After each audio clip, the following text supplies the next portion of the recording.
got the whole world in his hands.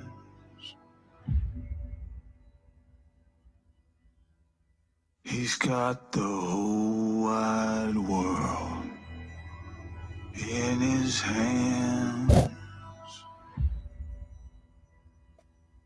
He's got the whole world in his hands. He's got the whole world in his hands.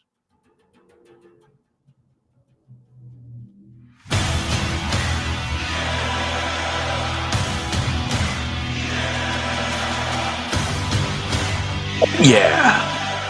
Welcome back to another episode of Ministry of Truth. I am your only host on this show because everyone else got fired because, well, they didn't support, democracy. Just kidding. Democracy is just a fancy word for fascism. It's coming. Good morning, Phoenix. Good morning, Veronica. We're going to go over the case of a pedophile. And also, I think it's called a neurophile, not neurophile. You'll see. It's a rock star who was arrested early 2000s, convicted, sent to jail for 35 years, got caught with a phone, got 10 more months, and then a hostage situation happened at the prison. And he was held hostage, tortured for 6 hours, sent to the hospital, and then he eventually succumbed to his injuries. So a happy ending to a terrible story. But before we get anything started, because I do like to put music in with what I'm showing you, some of you enjoy this, some of you won't. I really don't care, but I'm here to tell a story.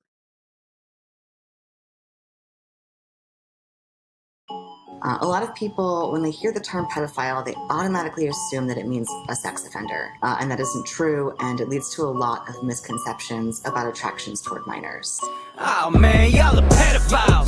For a little bit of money, you will sell a child. Ain't the LGBTQ a bunch of pedophiles? You just see a dollar sign cause y'all are pedophiles. Y'all are sick, hey, y'all a bunch of pedophiles. For a little bit of money, you will sell a child. Ain't the LGBTQ a bunch of pedophiles? You just see a dollar sign cause y'all are pedophiles. Y'all are sick, you're pedophiles. Y'all should be ashamed. Throw them in the fire with the flames. Line them up and let us take aim. How did we get to this place? When grooming kids is something you embrace. I got a gun and it goes something like the bass. It's a crime now and it's time out for these men dressing in drag. Pull a 9 out, trying to sign out. You gon' buy now with that flag. I say no to that rainbow, it's no bueno, you're fake. No halo, got the queso cause you do it all for the pay. They ain't hiding now, they coming for the kids. They calling me a bigot, but y'all a bundle of twigs. You selling up the children, going to the highest bid. How much you getting paid from the rhinos and all the libs? Y'all might be handed over, I ain't wasting time in prayer. You send your kids to hell, you sick and you don't even care. Maybe we should stone you, get you in the city square. Call it street justice, think before you touch another hair. Oh man, y'all are pedophiles. For a little bit of money, you will sell a child. Ain't the LGBTQ a bunch of pedophiles? You just see a dollar sign cause y'all are pedophiles. Y'all are sick, hey, y'all a bunch of pedophiles. For a little bit of money, you will sell a child. Ain't the LGBTQ a bunch of pedophiles? You just see a dollar sign cause y'all are pedophiles. Y'all are sick, hey, y'all a bunch of pedophiles. Running wild, I think they need to be stoned. They groom their children in schools when they leaving their home. Y'all say live and let live, and the each is your own until they disguise it as gay when they creepy and grown. LGBTQ, let God burn them quickly. Bryson, that's hate speech. That's why everyone's against me, and they looking for a villain. I'm so glad they picked me. I would say the F word, but they might suspend me. Fag, fag, fag, wait, that's that's a British cigarette. Pedophiles got certain tendencies, I mean no disrespect. Before you completely cancel me, please let me interject. Don't let distractions stop you from seeing what's the biggest threat. It's a slippery slope. Let them get married and bake their cake. Now it's let them date little kids if that's who they wanna date. Dancing naked in front of children. Stop. Hit the brakes, just wait. The unrepentant will all burn inside the lake. Man, y'all are pedophiles. For a little bit of money, you will sell a child. Ain't the LGBTQ a bunch of pedophiles? You can see a dollar sign cause y'all are pedophiles. Y'all are sick, ayy, y'all a bunch of pedophiles. For a little bit of money, you will sell a child. Ain't the LGBTQ a bunch of pedophiles? You can see a dollar sign cause y'all are pedophiles. Y'all are sick, ayy, y'all a bunch of pedophiles. To be continued. I mean, we did pretty good this Abomination Month. But until next time, repent. All right, so that was, to get us in the mood, because we know we're going to talk about a certain type of group of people, because it seems no one seems to care. I'm not saying that, and then like everybody. I'm just saying no one, and it's noticeable. Not only in mainstream, but within the community itself. It's no longer about catching kids, it seems. It's all about grifting and grifting. And, amongst other things, drama. Truth is real drama. And that's why I'm here. And that's why you're here, to be honest. So, without further ado, ladies and gentlemen, we're going to go over a dude named Ian Watkins. Rock star in the 90s, early 2000s, from England. The story will anger you. Not only because of Ian Watkins, but the two women. So, with that being said, I got a couple news clips and then I have the documentary. Some of it might be replayed in Word, but I don't give a shit. People need to hear it. The more and more people hear it, that's the thing. People hear it more and more, they pay attention. It's true. But anyway, ladies and gentlemen, boys and girls, and children of all ages, welcome to the USO. Just kidding. Welcome to my island. And enjoy.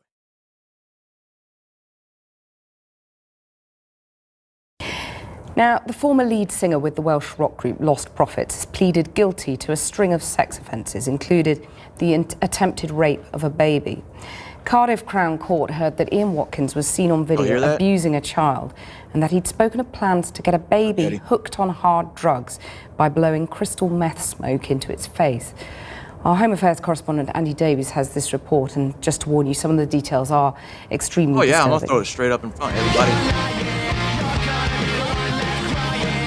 They sold 3.5 million albums, Lost Prophets, the rock group whose fan base stretched across the Atlantic and whose frontman Ian Watkins had the swagger to match the lyrics.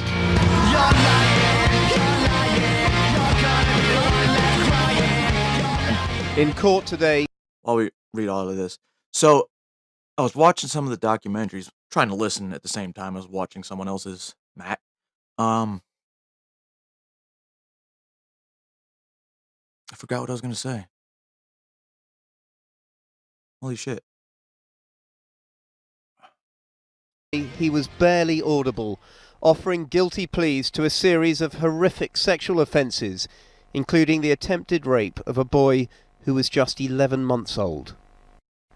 And in the dock beside him was the mother of that boy, as well as the mother of a little girl, both of whom pleaded guilty to helping the 36-year-old singer sexually assault their babies. They can't be named for legal reasons. Yeah, I saw that one, Yeti. Has uncovered the most shocking and harrowing child abuse evidence I've ever seen.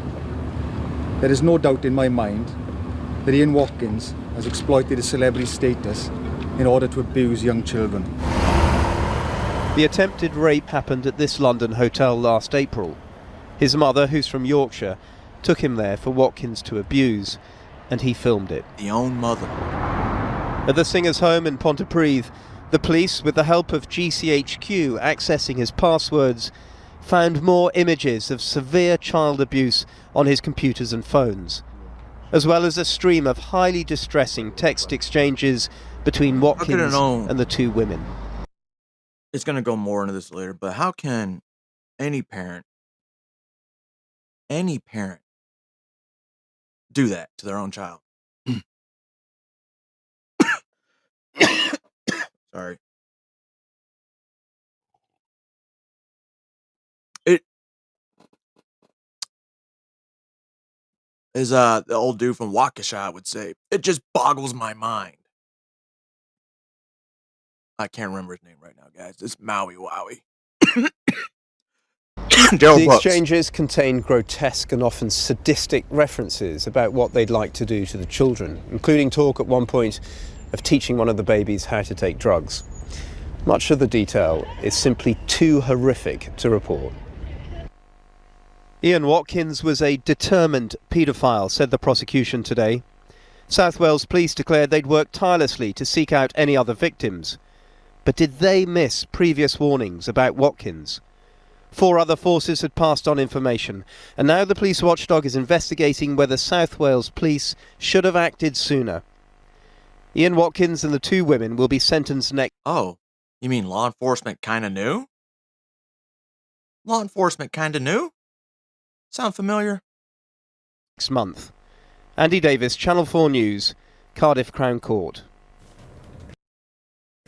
But such claims of remorse rang hollow after the prosecution today relayed the contents of 2 phone calls he'd made from prison just days after pleading guilty. In one, he says to the woman he's called that he wants to put out a public statement, just to say it was mega lols, I don't know what everyone is getting so freaked out about.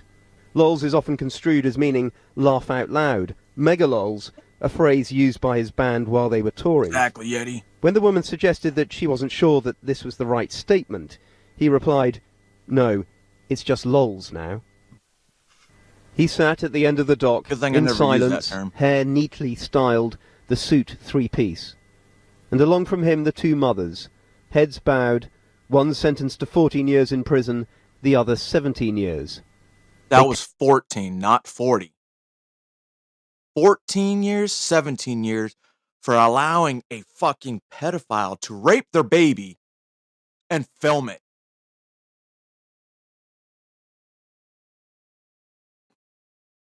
That's just as bad as raping the child yourself. Your own kid, to be more exact.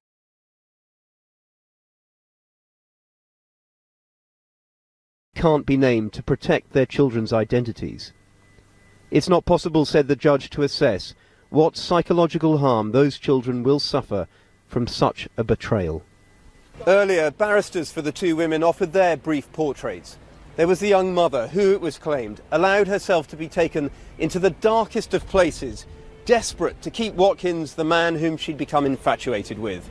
Then there was the other young woman who had a personality disorder, it was stated, the exceptionally lonely fan who became hooked on the excitement of the life and attention Watkins appeared to be showering upon her.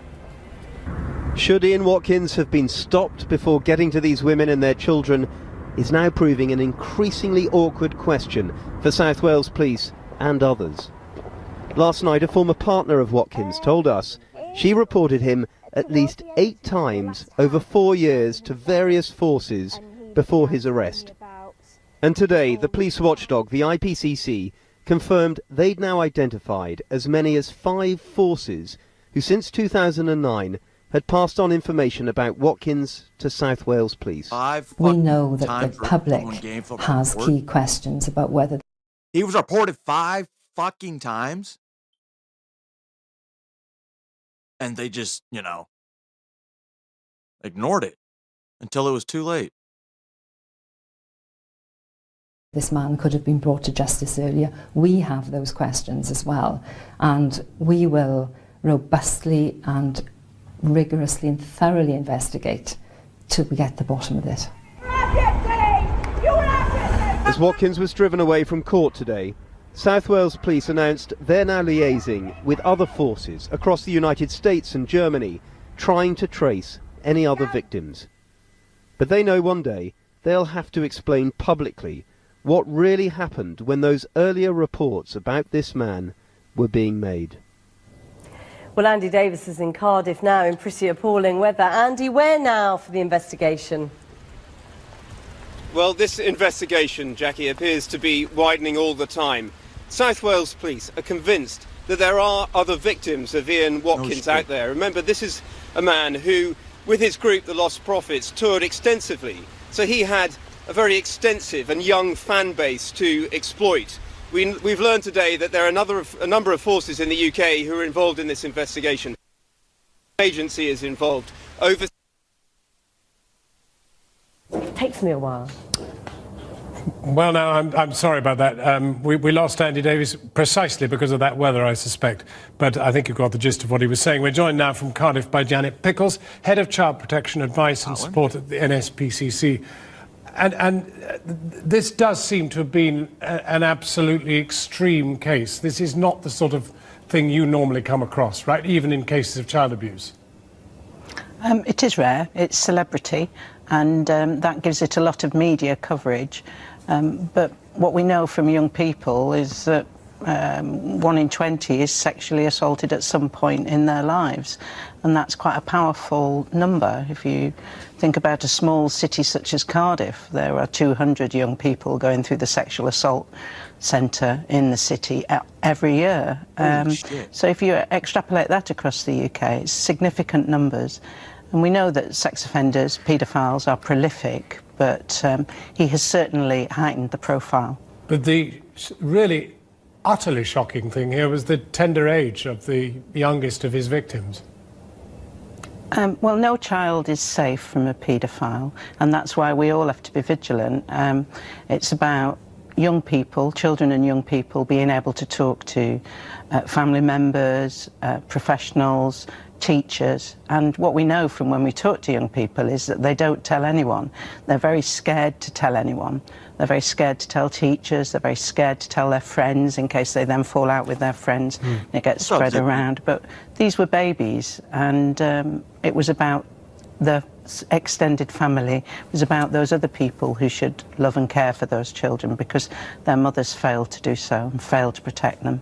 I think the other dimension, which I think people will find particularly shocking, was the complicity of the women. I mean, again, is that something that you ever find any pattern of? Well, there always have been women sex offenders. You'll probably remember the Vanessa George case in Plymouth, where she was a nursery worker, and that was quite shocking that she was taking images of sexually abusing children and broadcasting them around a ring of other like-minded people. But without a doubt, Watkins met those two young women when they were fans. He used his celebrity status. All sex offenders, all paedophiles are strategic in the way that they work. They will groom, and with the added advantage of celebrity status as he had, he was in a position where he could easily lead people to do things that they wouldn't normally have done. Whether or not that's mitigation is another thing. Well, I'm just wondering, you know, whether, as somebody so experienced in this work, whether the NSPCC has learnt anything from this case, or whether, tragically, it has really only served to kind of actually accentuate what you already knew. I think what it has done is it's caused an increase in the calls, both to our adult helpline, which is there for any adult who has concerns about a child. We've seen an increase in about 70% in referrals from the adult helpline, and it's seen an increase in the calls to Childline as well. So what we've learned from this is that children do get sexually abused, and that can happen to babies. And that's a big reminder, I think, to us all that we're all responsible. We're all responsible for keeping children safe. Janet Pickles from the NSPCC, thank you very much indeed for joining us.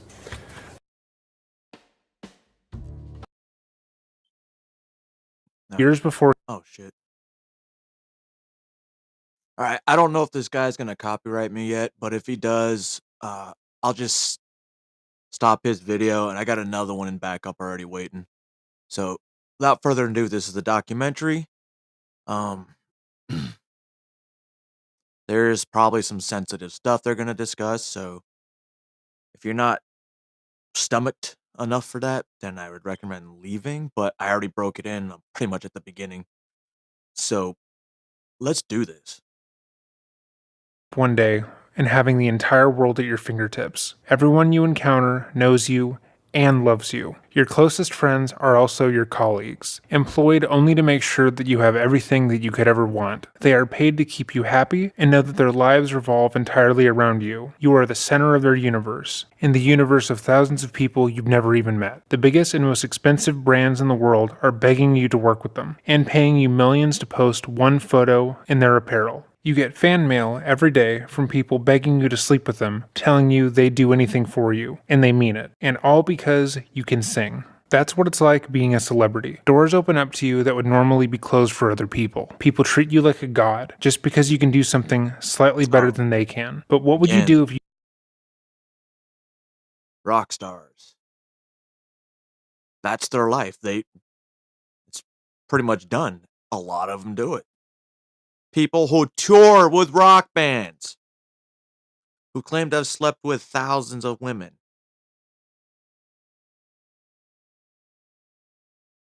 Not saying anything, just birds of a feather.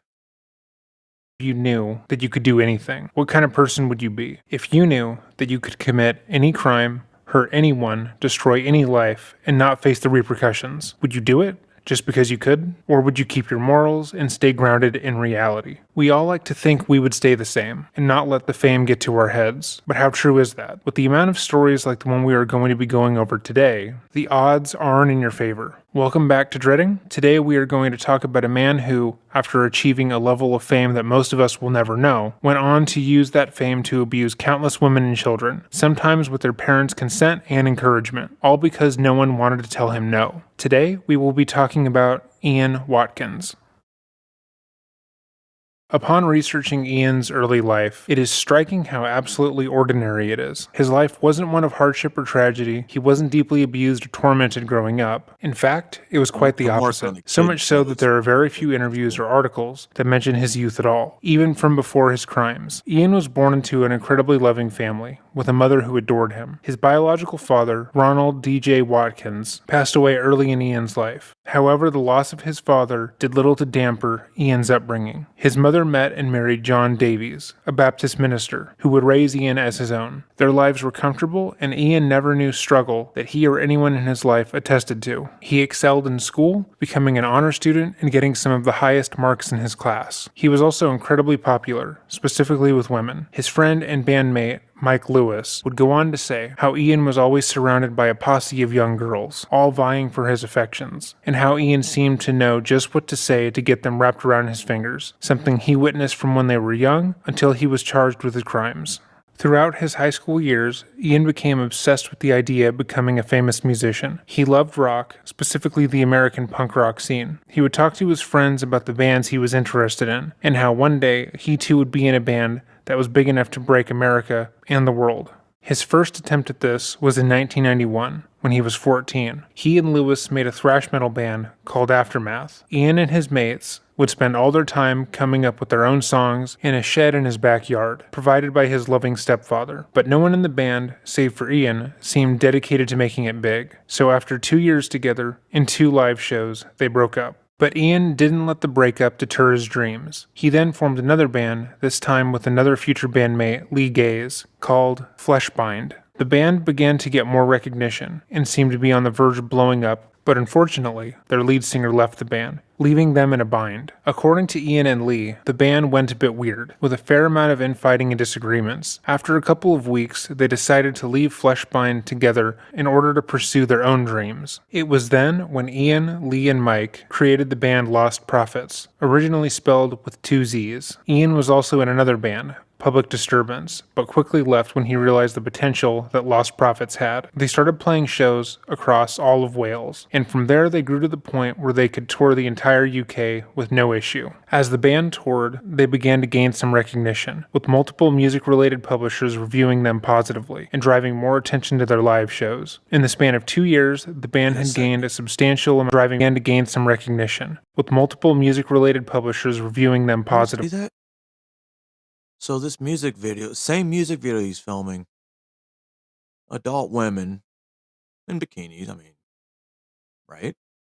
And driving more attention to their live shows. In the span of 2 years, the band had gained a substantial amount of fans, and after a chance encounter with a record executive, they were signed to an independent label, Visible Noise. 2 weeks after being signed, the band put out their first album, The Fake Sound of Progress. Despite this album being recorded in 2 weeks for only $4,000, it did excessively well and led to Lost Prophets playing with huge bands in the punk underground scene. They were able to open for Deftones, Pitch Shifter, and Linkin Park, which established them even further. Their name began to climb to the top of festival lineups, and the shift was intense. 4 years after putting out The Fake Sound of Progress, Lost Prophets put out their second album, Start Something. This album was even more successful than the first, hitting number 4 on the UK album charts and selling over 400,000 copies. The album was also massively successful in the US, a market that was hard for most UK acts to break. They followed that album up with The Liberation Transmission in 2005, The Betrayed in 2007, and Weapons in 2011. Their online presence was also massive, with the band's MySpace growing rapidly. At this time, Ian created the phrase that is still used today,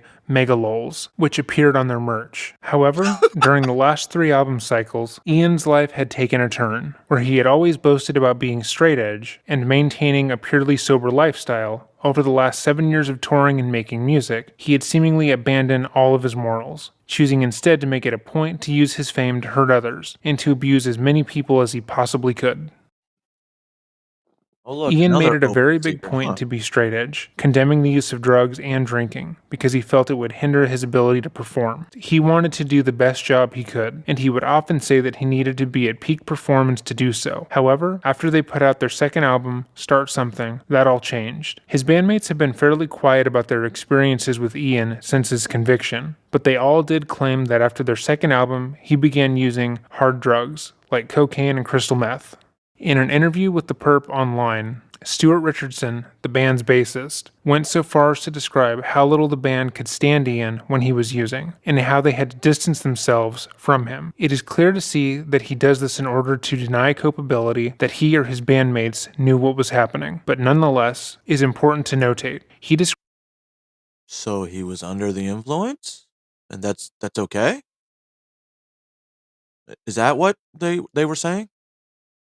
Described how Ian would have his own dressing room, his own areas, away from the band, so it wasn't often that they would have to engage with him. He was also quoted as saying, "It was just getting to the point where none of us could stand being in the room with him. From day one, he always rubbed me the wrong way a little bit, but I personally thought it was my problem, not his problem. I was like, am I just jealous of this guy or something? It wasn't because I thought he was what he was. There was no inkling of that, but he was just so fucking arrogant. But at the same time, I thought he was just kind of playing the part, and he kind of was as well. So I always felt a little fucking weird about it all. But at the same time, I thought he was just being a rock star. His brand of rock star was the more douchey kind of rock star. But still, rock stars are kind of douchey sometimes. It's all part of the fucking circus. Maybe in today's climate, the douchey rock star stereotype would never fucking fly, but it did in 2000, and there you fucking go. Unlike what we know now, it doesn't really reflect what we knew in 2000. We learn things as we grow as a society.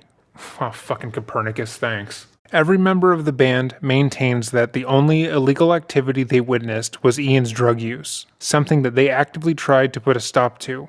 According to each member, they had multiple interventions and pushed Ian to get himself straightened out, because they felt like if he didn't, he was going to overdose and probably die. They stressed what a poor job he was doing, citing times where he was on stage and unable to move or sing the correct words, or times where he just wouldn't show up at all, just because he had gone on a bender. Each time they would have an intervention and take a break from the band, they would report that Ian would get better. He would check himself into some rehab program and be on the straight and narrow. But the moment they would start touring and start an album cycle, Ian would once again fall off the wagon, and revert to his old, drug-addled ways. In that same article, Stewart is quoted as saying, "He checked into rehab. He was going to the gym. He was like sorting himself out. I saw him 2 months later at a show and he was fucking on it. Super, super nice. Super fucking clear-eyed and clear skin and everything. We went on Warped Tour and everyone was like, dude, your band is crushing it right now. You are fucking killing it." And one night, Ian was like, "I'm gonna go away for an hour. I'll be back." We were trying to keep an eye on him to make sure he wasn't going to get himself in a position where he would use drugs or, you know what I mean. He was like, "I'm going to go do something with a friend of ours we knew." And we were like, sure, because we knew she'd look after him. An hour later, we see her and we're like, "Hey, where's Ian?" And she's like, "What do you mean?" And we were like, oh God. So he ended up going off with some girl doing a fucking ton of drugs. The band threatened to kick him out multiple times over, but notably never did, because they felt that the band without Ian wouldn't work. And the majority of their fans were mainly there for him, and their goal was to make money. So they continued to put up with his antics, never really questioning the things he was doing, just deciding that they would distance themselves from him over time. But out of all of the illegal and despicable things that Ian has taken part in, drugs are ranked incredibly low on that list, because sometime after 2004, Ian started to groom and assault his underage fans. This is the lady that runs the Jocko Street team. I know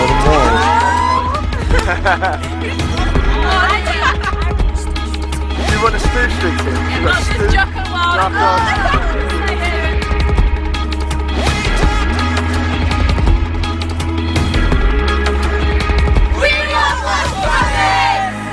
According to his ex-bandmates, they believe this began sometime after he started using drugs, simply because they had never witnessed anything that he was doing. Prior to that, he had always had relationships, and they had never really seen him with anyone who looked younger than 18 in their opinion. The veracity of these statements is cloudy at best, seeing as fans of the band had always been younger, with one witness who described interviewing them multiple times and multiple tours described a show as being filled with school-aged children, with a lot of visibly young female fans being allowed backstage around the entire band. Regardless of when it started, Ian began to use fans of lost prophets for his own sexual gratification, bringing home a different one every night, with them getting progressively younger and younger. He seemed to relish in how they would glorify him and treat him as if he were a god. Ian delighted in seeing how far they would let him go, and the things they would let him do because of who he was. In one instance, in March of 2007, Ian met up with a 16-year-old fan. After a brief conversation, Ian found out that this girl was a virgin, and he was excited to take her virginity. He had her dress in a schoolgirl uniform and recorded him having sex with her without her knowledge, asking her throughout if she enjoyed being his underage, quote-unquote, slut. After he finished, he then urinated on her face and told her to drink it. A former music reviewer who had interviewed Watkins throughout his career spoke how apparent his attraction to minors was, simply by how he interacted with his fans after the shows. She described going backstage at one of their concerts and seeing young girls no older than 13 dressed provocatively in order to gain his attention, and how these young girls were desperate for him to notice them, stating they would do anything he wanted. In one instance, she recalled a group of young girls offering to worship Satan if he so much as asked. In an interview with Wales Online, she also said this: "I went onto fan forums and girls would say, 'I wish I was younger, he would like me more. He would like me more, and I wish I could give him anything he wanted.' They were about 16. People in the industry knew, they just didn't care. They knew this was an issue and they simply did nothing about it." Ian would brag to people about the young girls he would sleep with, telling escorts he had hired, as well as girlfriends, that he had slept with a 14-year-old while on tour once, then claiming it was a joke. And he had forced a 12-year-old to do cocaine before he had sex with her, again telling them that it had been a joke when they reacted negatively. He would also force his girlfriends to engage in role play and fantasy scenarios where they would talk about having children together and assaulting their children before killing them. Most of these events would happen after he successfully drugged the other party, which usually meant they wouldn't recall having such conversations. He also began filming all of his sexual encounters, most of the time without the other party's knowledge, as he found it fun to watch back and delighted in having filmed without the other's consent. This included times where he would be with minors, including babies, which is how we know about his interaction with a 16-year-old in March of 2007. while Ian's bandmates and the various people who were around him during that time maintained they had no idea and could not have known. That could obviously not have been the case, with how very blatant he was with his attraction to children, and how he would talk about it in front of the band and others. In the aforementioned fan forums, from years before he was arrested or publicly accused of these crimes, there are multiple posts talking about his attraction to minors. Again, these posts were made years before he was brought to trial and before any of these stories were publicly confirmed, meaning that his predilection was not a secret, especially not to the people surrounding the band. Here are some of the only remaining posts about his attraction to minors as recorded by Wales Online.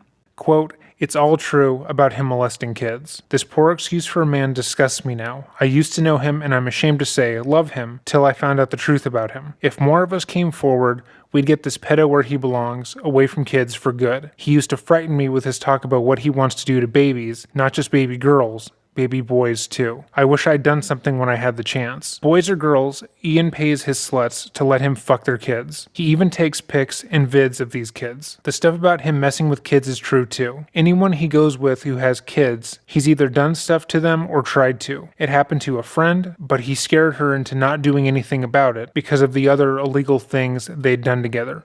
Unfortunately, I concur. I know at least one skank who was so obsessed with Ian, she actually gave him her young daughter. Use your imagination for the rest of the disgusting details. Ian is a kiddie fiddler. He has child porn from Russia on his computer and on flash drives. Fact. Lots of girls and women who have sense don't want anything to do with him. The guy is a loser. Everyone has had a lucky escape from him. He's evil, just nasty, twisted, sick, and evil. Manipulative game player who spreads lies about everyone else to disguise the fact that he is the lying, sick, psychopathic fuck who needs locking up.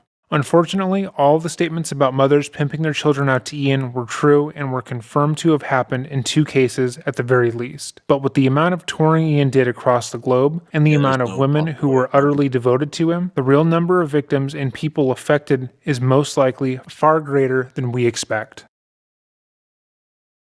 One of his ex-girlfriends, Joanna Magic, was dating Ian during this time and also found the amount of young girls that were consistently around the band to be strange, but she also thought it was more or less normal for the scene he was in. Before she had met Ian, she had been a call girl and was used to backstage situations. She never personally witnessed anything that she deemed inappropriate, as when she was around, those actions were kept at a minimum, but she still felt like the amount of underage girls that were consistently present was a bit alarming. Ian and her dated each other on and off from 2006 till 2008, when she broke up with him after he told her that he had previously had sex with multiple underage girls. Joanna was horrified by this confession and went to the police that same night, telling them what he had told her. They interviewed her and told her they would be investigating her claims. However, privately, they closed the case, feeling that she was either a jealous fan or a petty ex, trying to get revenge for him scorning her. They ignored her claims out.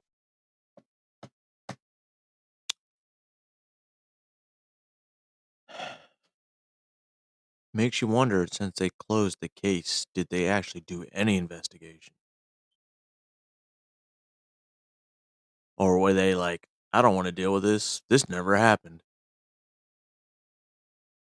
Outright and thought a case was opened. It was shut without investigation that same night. She told Ian that she had gone to the police and informed them of what he had told her, which he found to be funny, because nothing came of this initial report on him. Ian seemed to become more confident in the fact that he would be able to continue to get away with abusing children as long as he wanted. The fact that the cops had so brazenly shut the case, sans investigation, made him all the more confident in his ability to get away with abusing others. And he was right, because it would be years before they actually looked into what he was doing, even after provided with evidence. A year after the report, Joanna and Ian met up again and would start having sex once more. At this point, Joanna was under the impression that the cops had done an investigation into Ian and they found nothing. She thought that she had been wrong, because obviously if the cops had been looking into it, he would have been arrested. Both Joanna and Ian had been using cocaine and other assorted drugs whilst together, and she thought that it was possible that Ian had just said he had had relations with children because of the drugs, or it had been an off-color joke that he had made that she took too seriously. Because of that, she apologized to him and stated that she had been way off base by reporting him to the police, and he had forgiven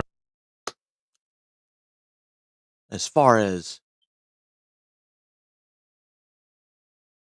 Oh, you guys know, for those of you that missed the beginning, I kind of gave away the happy ending to this terrible story. So, he was in jail, and for somehow there was a hostage situation in that same jail, and the person being held hostage was Mr. Ian Watkins. Now, for the next 6 hours, fellow inmates tortured Mr. Watkins, to which he got sent to the hospital. And people were like, well, he might survive. And then he didn't. So, in a way, justice got served. But it probably wasn't the kind he wanted. And cheers to those inmates.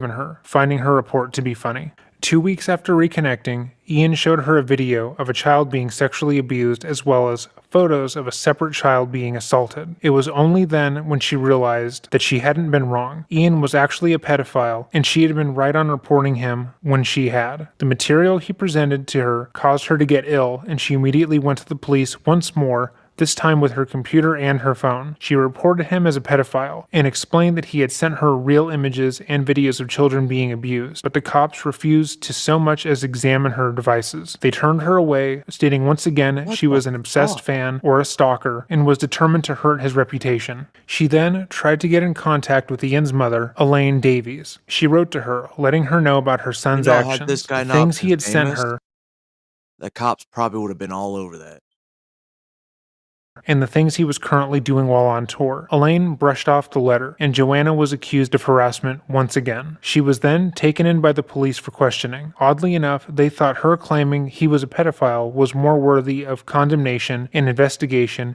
than him being one. She brought up once more that Ian had sent her pornographic images of children and begged them to look at her devices and evidence, which they of course refused to do. Instead, they told her she needed to stop contacting Ian and his family because they could press charges. But that didn't happen. At that point, Joanna was well aware of what Ian was doing and knew he wouldn't stop. All the times he had told her about how he could get girls to do whatever he wanted, how people worshipped him, and would give them their children if he asked, she realized that he wasn't just doing things he was saying because he was high. Those were real things he had done and would continue to do, and she felt like she was the only person who could stop him, seeing as the cops didn't care. So she decided that she would do the work that the cops were refusing to do, and go out of her way to get undeniable proof. She knew if she didn't do it, he would hurt more kids, and she couldn't live with herself if that happened. In 2011, her and Ian began talking again, and he once again tried to share inappropriate material of children being assaulted to her, this time by him. Instead of reacting with disgust and contempt as she had before,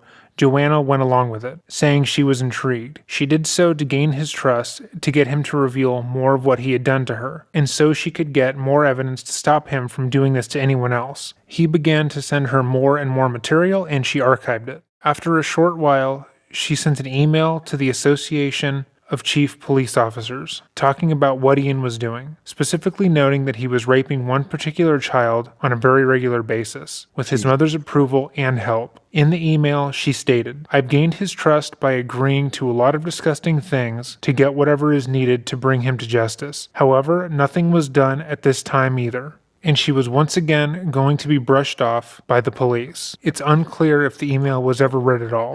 Joanna didn't stop there. She knew the identity of one of the children whose mother was letting Ian abuse them. So she contacted the father in February of 2012 with the hopes that he could stop the abuse himself. A month later, she reached out once more to the South Wales police, this time regarding a Skype conversation she had with Watkins, where he once again stated his proclivity to assaulting children and how often he would. So the cops keep saying, leave him alone, but he's the one fucking making contact. Make that one, well, it's not going to make sense because it's not supposed to. Oh, shit. Where he once again stated his proclivity to assaulting children and how often he would do so, and like every time before, she was brushed aside by the police. It wasn't until August of that year, 6 months later, that the police finally took action, raiding the Watkins home and taking all of his electronic devices, including his laptop, the password of which was, quote-unquote, I fuck kids, with a Z. Thousands of images of porn were found, including videos and images featuring children, babies, and animals. Some of these materials were made by Ian, others were not. 2 women, whose identities have remained sealed to protect the victims, were also charged alongside him for taking part in the assault and rape of their own children at his behest. They too appeared on these films and videos and willingly took part in these assaults. Despite the charges against him, Ian maintained that he was innocent and that everything was a misunderstanding publicly, telling his mother and his stepfather that he would be fighting the charges as much as possible. He put out statements declaring his innocence and saying that he would get his day in court. His mother and They literally have videos of him doing it. How does that make... He's innocent because there's proof that he did it. Stepfather stood by him, and his bandmates made no comment. However, when the day arrived, Ian immediately pled guilty to the charges against him, admitting to what he had done. What follows is the sentencing report from the case. For ease of understanding, when we refer to people as B and P, those are 2 women who assisted Ian in his crimes. Victims in this report go by 2 initials, as to maintain their anonymity, but everyone else is named in full. There are parts of this report that have been redacted for being too graphic, and we will not be linking to the full report, although it is available online for the public's consumption. Those who have appeared in these courts, at the bar or on the bench, over many years, see and hear a large number of horrific cases.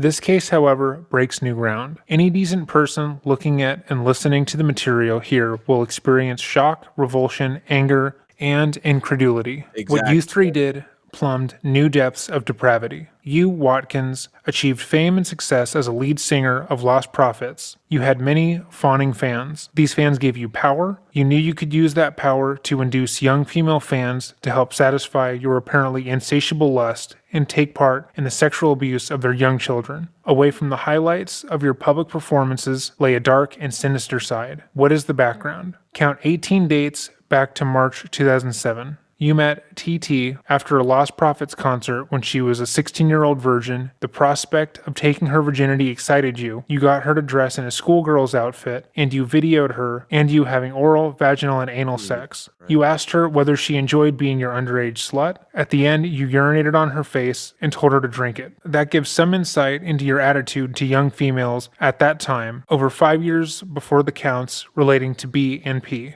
Count 19 dates back to August 2008. The girl KJ was another fan aged 16. You videoed her having oral sex with you. She is to be seen snorting white powder, which you told her was cocaine. The taking of drugs linked with your sexual activities is a recurring theme. Count 31 relates to about 90 indecent photos of children. They include 45 at level 4 and 2 at level 5. The age range of the children is from 2 to 14 years. Count 32 involves images and videos of extreme pornography. There are 22 images of bestiality, including oral and vaginal sex with dogs. Watkins and B.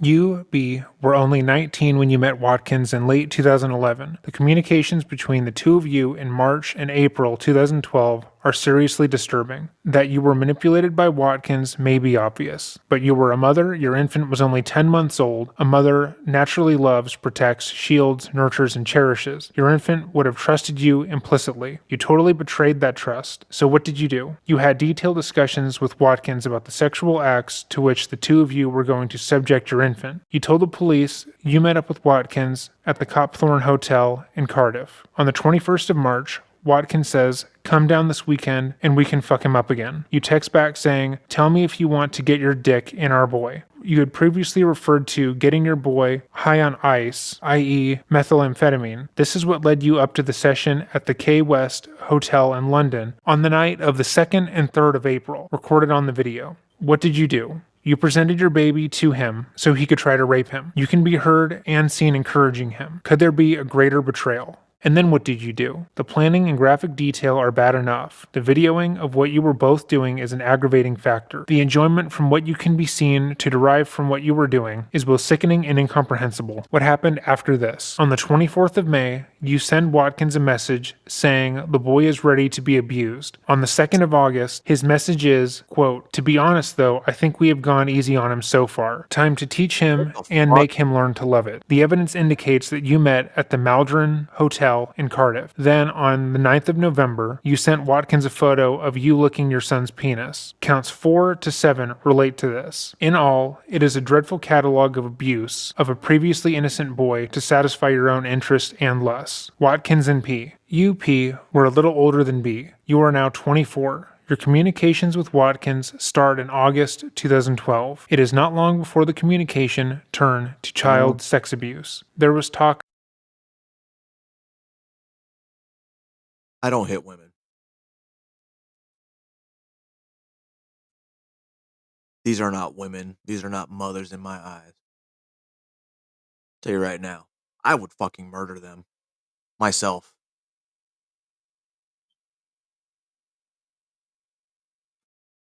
$14 and 17 years in jail for this? That justice system is fucked too. Of moving in together, Watkins said, "If you belong to me, so does your baby." You responded, "Understandable. A mother-daughter slave duo worshiping you." Watkins said, "That's all she will know, a life of filth." P said, "The good thing about babies is put anything near their mouths and they start sucking on it." She went on to talk about both her and her baby sharing Watkins' penis with their tongues. The subsequent communications planning even more depraved activities with this little girl, including forcing her to engage in sex with animals and how to take drugs, defy belief. This P was your own flesh and blood that you were talking about. Watkins, you referred to the little girl as, quote, "my little fuck toy," unquote, and that sums up how you regarded her. Not as a human being, but simply as a sexual object there for your pleasure. You, Watkins, then said that you could not wait to get mother and daughter taking crack cocaine. You spoke of whoring her out to fat old men who would pay thousands. You went on, quote, "She needs to know mommy and daddy don't love her, and she is just there to make us come," unquote. You spoke of torturing her for fun. Count 11 to 13 relate to the taking of photos by P of the little girl's genitalia and sending them to you, Watkins. You have both pleaded guilty to conspiring to rape the little girl and to conspiring sexually to assault her. The evidence is compelling that UP took your infant to meet up with Watkins at the Travel Lodge in Carpphilly on the 2nd of October and/or at the Radisson in Cardiff on the 23rd of October. What happened there is not recorded. You for a long time lied saying you had never met up with him. You now say you did, but you left your baby with someone else. The evidence, to me, is compelling that you took your baby, but I do not deal with you on that basis, as I bear in mind you have been charged with conspiracy rather than the completed offenses.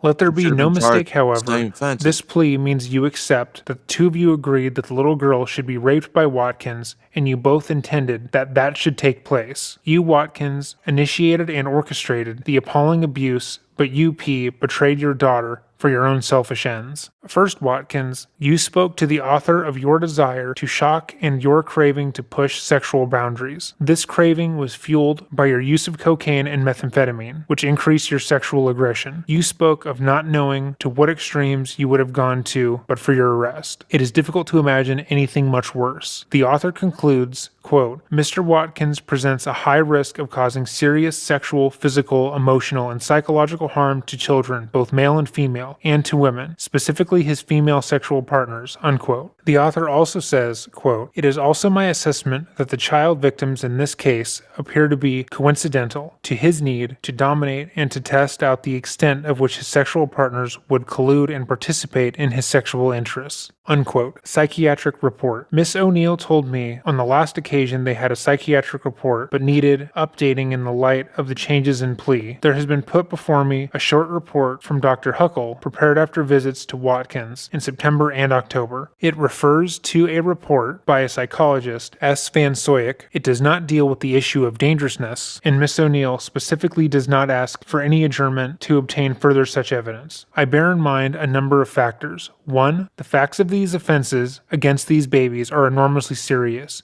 2. The offending dates back to 2007. 3. The delight that Watkins evidently has when engaging in the most terrible offenses involving tiny children. 4. His need to dominate any sexual partner and his corruptive influence over young females. 5. The interest of drugs in combination with sexual assaults. 6. The interest in extreme pornography. 7. The almost complete lack of remorse. In this last respect, the evidence of the phone conversations after the guilty pleas on the last occasion is enlightening. There is one further matter of concern. One of the passwords you chose, which needed the assistance of GCHQ to break, was "I fuck kids." I have no hesitation in concluding that there is a significant risk to the public, in particular to young females and children, of serious harm occasioned by the commission by you of further specified offenses. That risk is high. There is a psychiatric report from Dr. McFarlane dated 13/12/13. There is a reference in that report to your infatuation with Watkins and to his strong influence in your drug taking with him. The future risk of you reoffending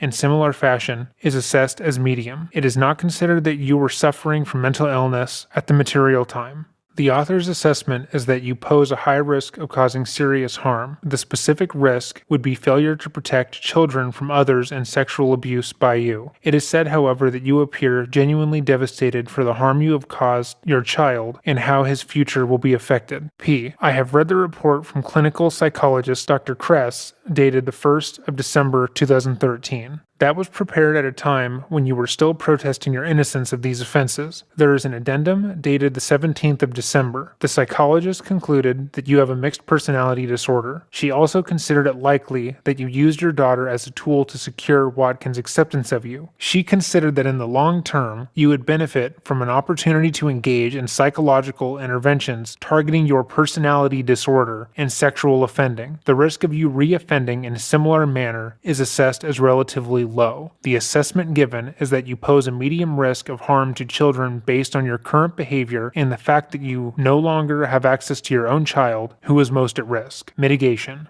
Watkins, you are age 36 with no previous convictions. Your mitigation is your late plea. I also take into account... I thought these were young mothers.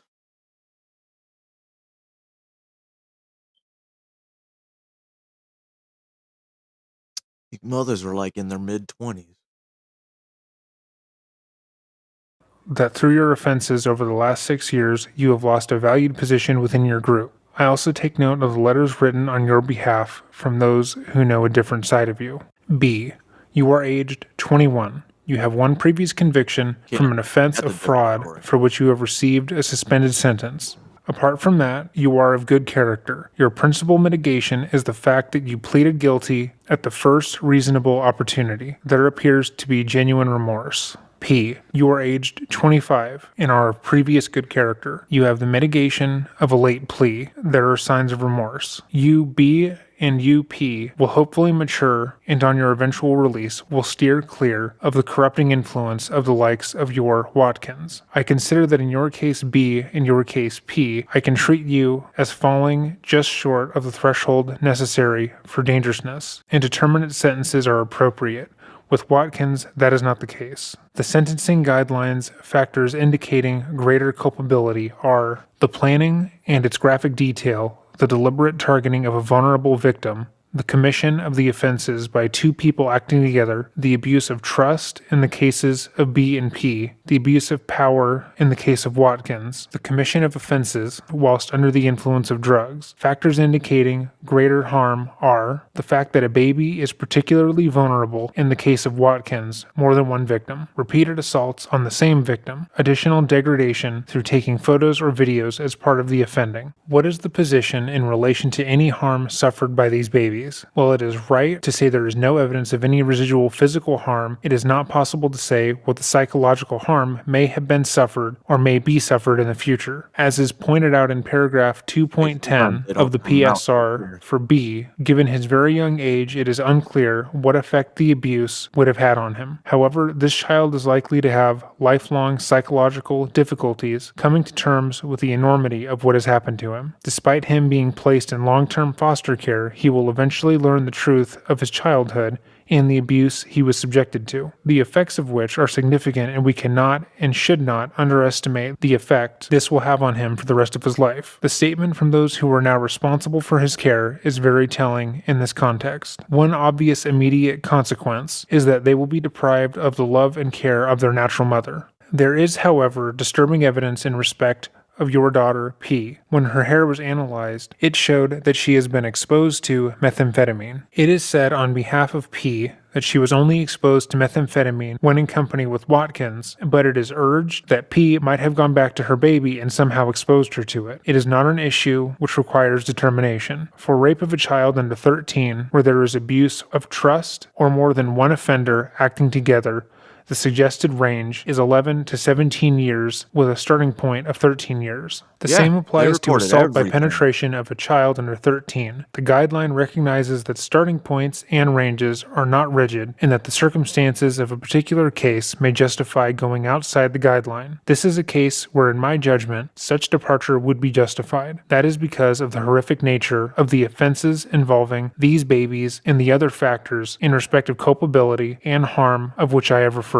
The suggested range for sexual assault of a child under 13 is 1 to 4 years with a starting point of 2 years. The range and starting point for taking indecent photographs and distributing them varies according to the level and volume. In your case, Watkins, I have to consider the remaining counts in totality. On counts 13, 17, 18, 19, 30, and 31, there will be concurrent sentences of 12 months. I am satisfied that you are a deeply corrupting influence. You are highly manipulative, you are a sexual predator, and are dangerous. The public, and in particular young females and children, need protection from you. On one view, this is a case which would justify a denunciatory, indeterminate sentence, as in Saunders 2013 EWCA 1027. I bear in mind that such a sentence is one of last resort. The alternative is a very long, extended sentence. In my judgment, justice and protection of the public can and should be achieved by such a very long sentence. Your total sentence is therefore one of 35 years. In your case, that means you will have to serve 2/3 of the custodial term before you can be considered for release by the parole board. If you are released, you will remain on license for the extended period.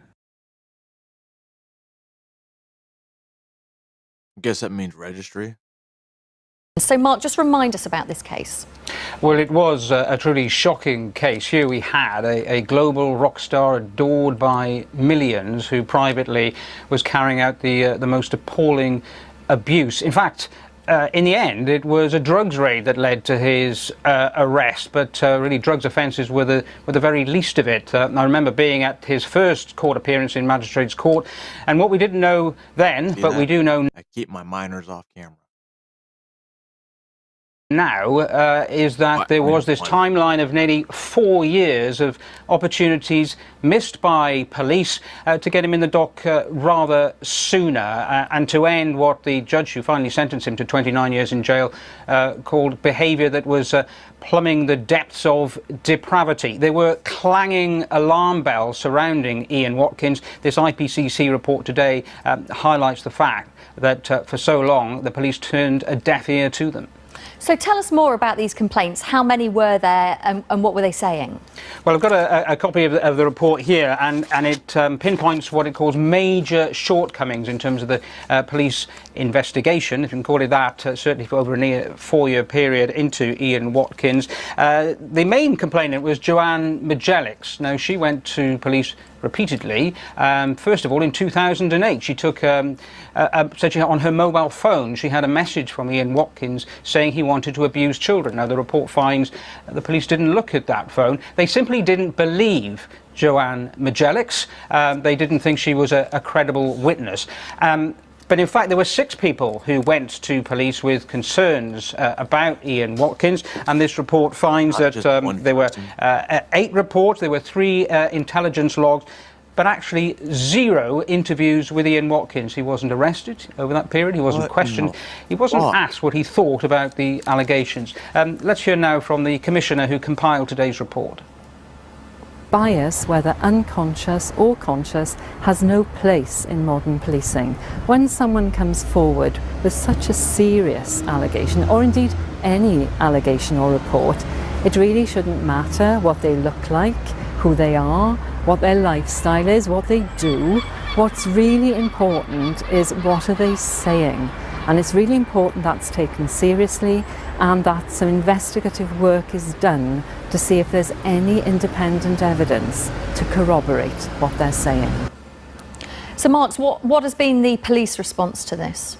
Sorry, in a word. South Wales Police say that they didn't listen, they didn't properly investigate the complaints over that time, and that they are truly sorry. Now, there was one detective sergeant who faced a disciplinary hearing for gross misconduct. I know we totally fucked up, but we're sorry. Would you please accept my apology? Fucking. That's probably what's gonna happen with that case in Ohio as well. He was cleared at that hearing.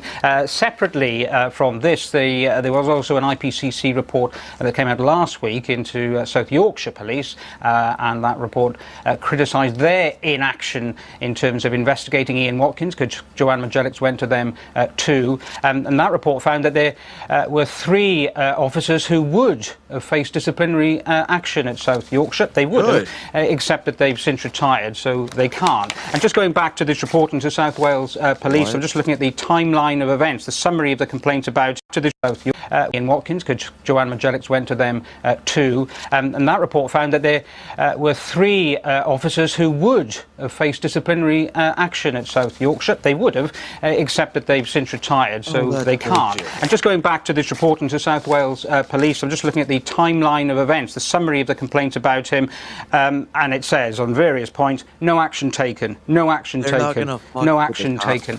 Well, finally, the police did take action, but 4 years late.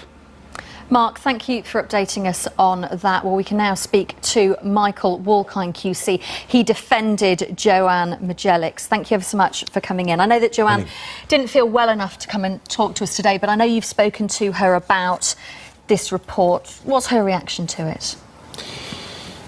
Degree of satisfaction. She's disappointed on a personal level. There's no apology to her. It's probably time for South Wales to respond with an apology which shows their integrity and to speak with grace about how they disregarded her. But it brings back these events, not as if she forgets them ever. Every day she tells me she cries for no obvious reason. Actually, the reasons are obvious. She was disregarded. She was someone who was defamed, written off as because of her less than conventional lifestyle. Maybe it wasn't a steady lifestyle. She was a former sex worker. Yes, she was a former sex worker, and so what? And she was wrongly accused during the trial of having been sectioned, mental health section. That wasn't true. Oh, that's and so to face a jury with a person who comes from that sort of background was difficult. Their starting point might also be to disbelieve her. But police, who had the opportunity to look for corroboration of her claims, didn't do anything. They didn't have the wit to examine her phone. On her phone was a text with a wish list of abuse from Ian Watkins. Do you know why? Because she was in a sort of on-off relationship with Ian Watkins, wasn't she? She'd got this text message from him, which, as you say, clearly outlined his desire to abuse children. Yes. She went to the police. Why didn't they look at that phone then? She went to the police with a laptop. One police officer said that he or she wasn't qualified to examine a laptop. So whereas you and I can look at a laptop and be alarmed and at least interested when we see a picture of an underage child, he or she, I think it was one, wasn't interested enough because she wasn't qualified. So Joanne went back again and again and again, 4 times in all. So they didn't ask about her phone, but here was the laptop. And she said, I've got a picture that he sent me. They denied in due course that it was an underage child. It was a child of 4 or 5. During the trial, they claimed it was a child over the age of consent. They were wrong because Joanne didn't count for them. In the report, it talks about, doesn't it, that they wanted to find the right type of complainant to come along. That's what the IPCC commissioner says, because of her unconventional lifestyle. Do you think this happens in other cases? It must do. It must do. So in the same way that police now are told to really listen to young... Considering it, he started at 10 months. He starts at 10 months. This dude's absolute vile piece of shit. Who probably got off easy with that 6 hours of torture. Young children who claim they've been abused by groups of men. What's the difference? So she comes from an unsteady background, not a conventional background, she's not posh. Actually, my interest in this case began when I saw, after Watkins' conviction, she was interviewed on television. She wasn't glorifying in the conviction. She was disturbed, and it was weighing on her. What could she have done more to stop people, to stop children being in danger? Well, she couldn't have done much more than going to that police station 4 times armed with a computer, emailing the Association of Chief Police Officers, and telling everyone. In fact, on one occasion, she said to people who had the care authorities had the duty to look after children, she said to them, if he does something again, it will be on your head, not mine. She was warning them. She was right. She was telling the truth from the start and all the way through. When looking at this case, it's clear that the police, specifically the South Wales Police Force, allowed these assaults to happen by refusing to take Joanna Magic's claim seriously. She provided years of proof, statements, and various pieces of evidence. However, they simply refused to listen, and they let these children continue to be assaulted. As news spread about the things Ian had done, and more people were coming forward talking about their stories and how they always felt like something was off with him, Joanna came forward and spoke about and how she had spent the past 5 years working to put Ian behind bars. All the while, no one listened to her. She called out Ian's bandmates, who she believed knew. She called out Ian's mother, who she wrote to about the crimes, and more importantly, she called out the various police departments who brushed her off and refused to do their jobs. And while privately, the police thanked her for the amount of work she did and the evidence she had gathered through her own investigation, they publicly ignored her questions and statements, saying that the investigation was done on their own and that there hadn't been any wrongdoing. And seemingly out of spite, the police force that she had been criticizing for mishandling this case then arrested her, stating that she had knowingly and willingly owned images of child porn and in essence was just as bad as Ian. Joanna had spent the last 5 years trying to put a pedophile behind bars, doing the work that the police force refused to do and putting her own mental and physical well-being in jeopardy to do so. And after all of that, because she spoke out about the police and how they ignored these crimes, they charged her for possession of owning child pornography and being a pedophile herself. For 2 years, Joanna fought against these charges and railed against the prosecution and the police force. The prosecution tried to argue that because of Joanna engaging with Ian at all, she had willingly participated in the production and distribution, even though she had records of herself telling the police why she was engaging in that way. She was eventually found not guilty because of the amount of times she had recorded herself trying to stop him, but felt horrified to have to defend herself against these claims. The entire trial and the fact that she was charged in this case is absolutely appalling, and the lack of responsibility from the Crown Prosecution Services and the police is astounding. Joanna is a hero, and it's a fact that without her, Ian would have hurt even more people, seeing as the cops and his bandmates didn't care to do their jobs. The prosecution portrayed her as a disgruntled ex-partner. She told the court she acted to help bring him to justice, and the jury believed her. I feel like it's been 7 years, 7-year fight against him, against police, and now against the CPS and against this, I'd call it a malicious prosecution. As far back as 2008, Joanne Magellix had warned police and social services that the former singer in the band The Lost Prophets posed a threat to very young children. But her concerns weren't acted on. Last year, Ian Watkins was sentenced to 35 years after admitting the attempted rape of a baby and other serious sexual offences against children. Ian Watkins is by far the worst pedophile in the music industry. This man wasn't operating in the shadows. What he was doing wasn't secretive. The people around him knew about this and chose to do nothing. While they try to maintain otherwise now, enough people have come forward with their stories that knew the truth. And let this serve as a reminder, the world is not always just, but you should always seek justice. Be like Joanna. Thank you for watching this video. If you like true crime content, hit the subscribe.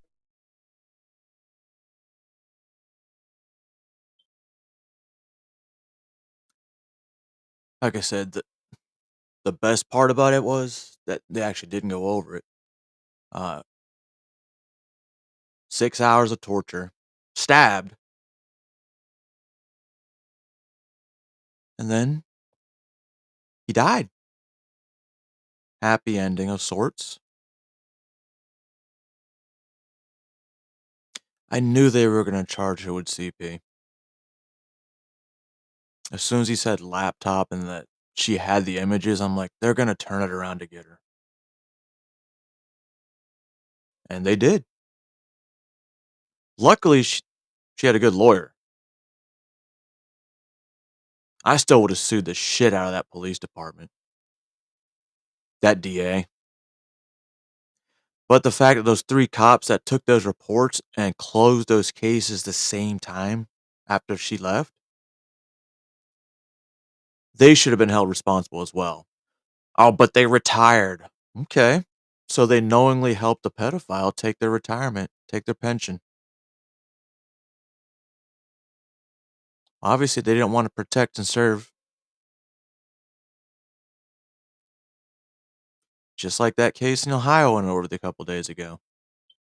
There's still no word from the marshals. Police department hid it. Sheriff's department.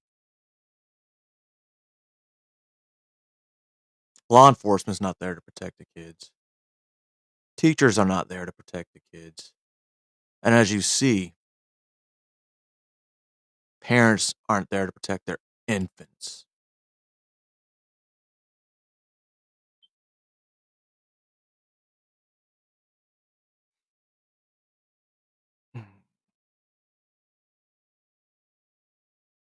Well, ladies and gentlemen, boys and girls, I hope you enjoyed the show for today. I really don't know what more to say other than this. I don't know. There should be a special place for people like them to where I could play Space Invaders. Space Invaders with not an RPG, because that would destroy them. Something that'll hurt quite a bit, because I'm going to torture them for quite a bit of time. As well as take a rusty safety pin, right? Put it under every single one of their fingernails. Okay? And the fact that it's rusty, what I'm going to do is just let it sit there untreated for a couple days. Hopefully tetanus sets in, they get lockjaw. I'll unlock their jaw. And then we'll go from there. Allegedly, YouTube, I will never do something like that because I don't have the financial means. 'Cause I would need a warehouse. Abandoned. Something like that. I'm not telling y'all how to think. I'm just telling you to think. I feel like when I first got into YouTube and I started doing this stuff, I was truly there to put awareness out. And I started following a lot of people because they were essentially doing the same thing. I've pretty much maintained my course. Other people haven't.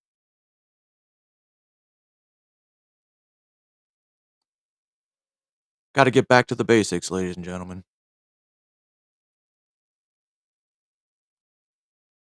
Because what you're doing is exactly what everyone wants you to do.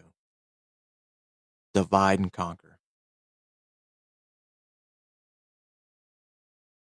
From the YouTube community all the way up to the goddamn Republican,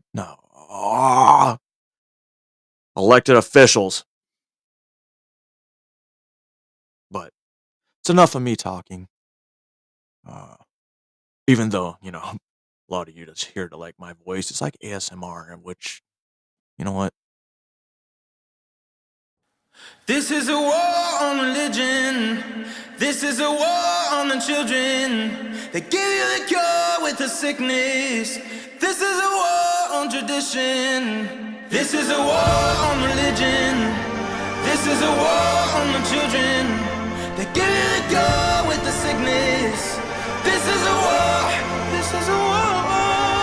is a war that we living through. Never reveal to you that they also leaving killing you. They don't tell you what the hell you agreeing to. She been hurting you, don't know who leading you. Keep on proceeding to follow. Your mind is so hollow. Are you being coddled by government swallowing up everything that the media tell you without a question or a problem? All of this sheep being slaughtered, they poison the water, removing the father, ain't trusting these daughters, ignoring blue collar, keep printing the dollar, brainwashing your sons and your daughters. Ain't got any honor if I'm being honest.